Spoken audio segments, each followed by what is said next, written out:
নমস্কার, সুতাপাস কিচেন আজ আবারও তোমাদের জন্য একদম ইউনিক একটি রেসিপি নিয়ে চলে এসেছি। বেশ কিছুটা তেল কিন্তু আমি ঢেলে দিলাম। একদম ইউনিক একটি ভেজ রেসিপি তৈরি হবে। পটলগুলোকে তেলে ছেড়ে দিলাম।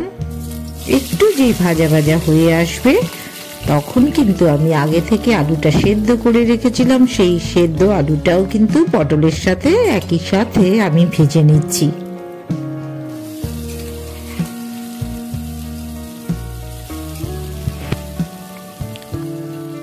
তোমরা ইচ্ছে হলে আলাদা আলাদা করেও ভাজতে পারো।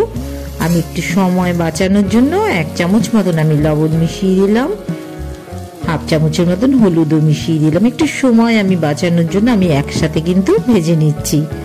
আর আলুগুলো একটু আগে থেকে বয়েলড করে রাখলে ভাজতেও একটু সুবিধে হবে। তোমরা ইচ্ছে করলে কাঁচা আলুও পটলের সাথে আলাদা আলাদাভাবে ভেজে নিতে পারো। আমার কিন্তু ভাজাগুলো হয়ে এসছে। এবার আমি আস্তে আস্তে পটলগুলো তুলে নেব, আলুগুলোও তুলে নেব।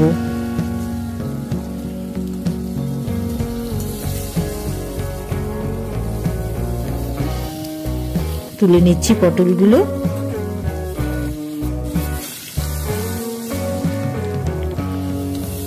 আলুগুলো সেদ্ধ করে রাখায় আবার কিন্তু অনেক সময় এক্ষেত্রে কম লাগলো। আলুগুলো আমি তুলে নিচ্ছি। তোমরা ইচ্ছে করলে আলুগুলোকে 50% বয়েলও করে নিতে পারো।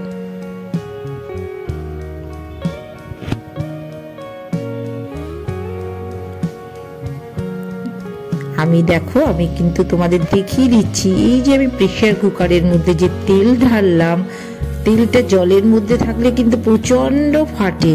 আমি কিন্তু আগে খেয়াল করিনি, একটু ভালো করে তোমরা খেয়াল করে নেবে। তেলটা অবশ্যই শুকিয়ে গেলে, তখন মানে জলটা শুকিয়ে গেলে তেলের মধ্যে আমি 1 কাপ মতন মুগ ডাল দিয়ে কিন্তু আমি ভেজে নিচ্ছি।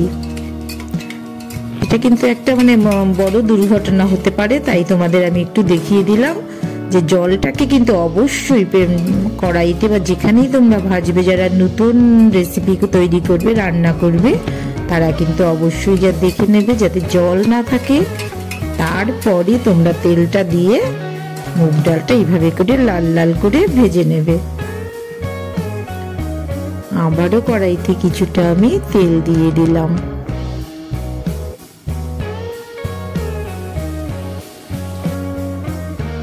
মুগ ডালটা ভাজা হয়ে গেছে। এদিকে দেখো, ওটাকে আমি একটা মিক্সিং জারে নিয়ে একটু ভাজা মুগ ডালটা পেস্ট করে নিয়েছি। একটা বাটিতে আমি ঢেলে রাখছি।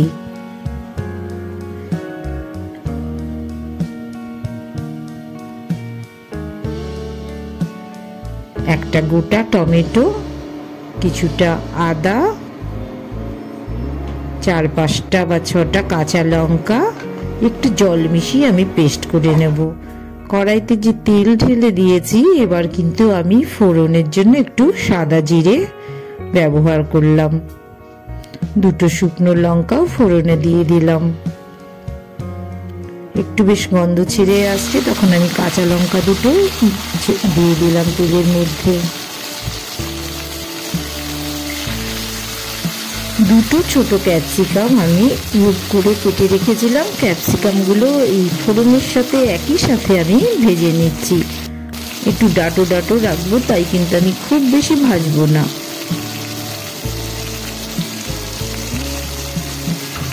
হালকা আমার ভাজা হয়ে আসছে। এবার আমি একটু নুন আর একটু হলুদ মিশিয়ে আর একটু ভেজে নিচ্ছি।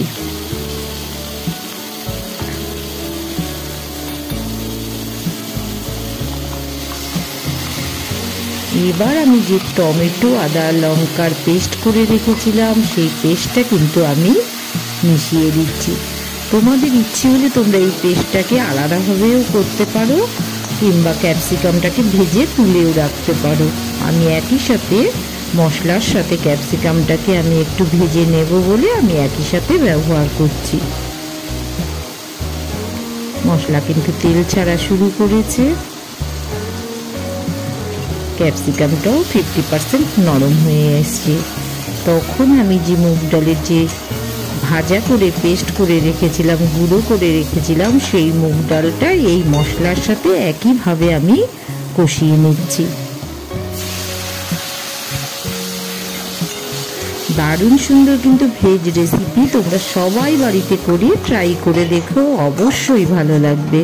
একটু জল মিশিয়ে আমি মশলা মুগ ডাল দিয়ে ক্যাপসিটাকে আমি একটু কষিয়ে নিচ্ছি।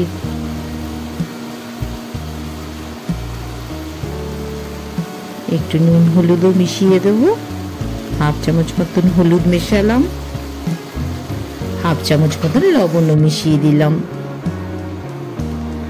জিরে ধনের গুঁড়ো হাফ চামচ করে একসাথে করে নিয়ে আমি মিশিয়ে দিচ্ছি।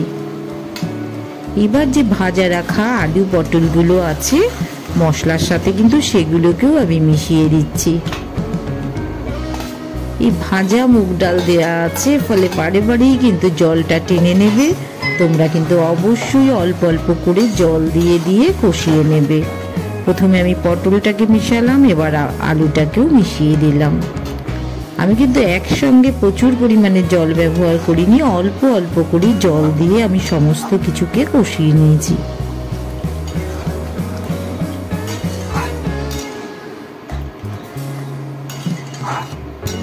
আবারও একটু জল দিয়ে কষিয়ে নিচ্ছি।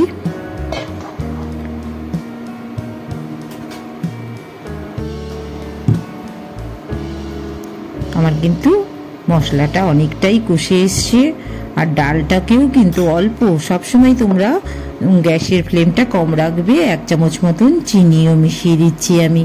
আমার কিন্তু মশলাটা কিন্তু কষে এসছে, সমস্ত জিনিসও রেডি হয়ে গেছে, প্রায় শেষ হয়ে এসছে। আমি একটু গরম মশলা মিশিয়ে দিলাম, নামানোর আগে একটু ঘি মিশিয়ে দেব।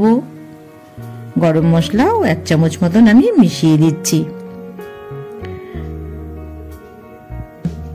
আমার কিন্তু রেসিপিটা রেডি হয়ে গেছে। আমি কিন্তু এর ফাঁকেই 1 চামচ ঘিও মিশিয়ে দিয়েছি, আর একটু জল দিয়ে আমি আরেকটু গ্রেভি করে নিচ্ছি। দারুণ মজাদার রেসিপি তোমাদের একটা আমি করে দেখালাম, সবাই বাড়িতে অবশ্যই ট্রাই করো। সুতপাস কিচেন এরকম নতুন নতুন রেসিপি নিয়ে আসবে, ভালো লাগলে সাবস্ক্রাইব করো।